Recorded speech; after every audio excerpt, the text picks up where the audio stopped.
ఎన్నికలలో ఓడిపోయినంత మాత్రాన ప్రజల ఎర్ర జెండా అనేటువంటిది కనుమరుగు కాడు.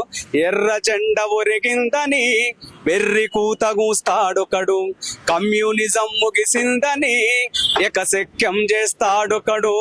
కరెంటు ఉద్యమాన గుండుకు గుండిచ్చినం, ఊపిరినిచ్చిన జెండరా ఉద్యమాల నిర్మాతరా.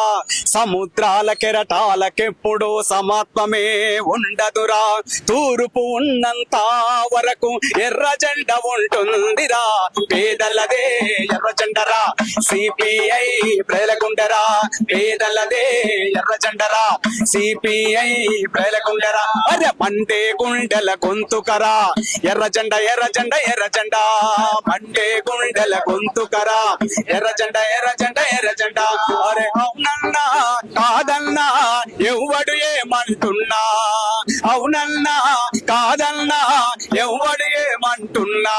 అరే ఢిల్లీలో వాడెవడో, గల్లీలో వీడెవడో, ఢిల్లీలో వాడెవడో, గల్లీలో వీడెవడో.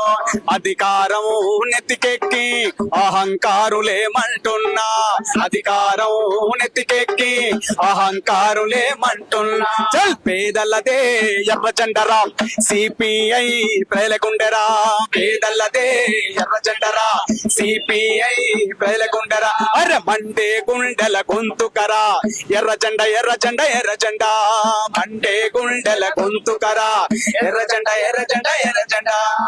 ఈ విధంగా ప్రతి అంశం మీద ఈనాడు తెలంగాణ రాష్ట్రంలో కానీ, తెలంగాణ సాయుధ పోరాటంలో కానీ, తర్వాత మారుతున్నటువంటి పరిస్థితుల మీద కార్మికులు, విద్యార్థులు, ఉద్యోగులు, రైతులు, సకల జనుల సమస్యలను ఎక్కడైతే ఉంటుందో అక్కడ ప్రజలను తట్టి లేపి పోరాటాలకు చేస్తున్నటువంటి ఉద్యమాలలో పనిచేస్తున్నటువంటి ఎర్ర జెండా.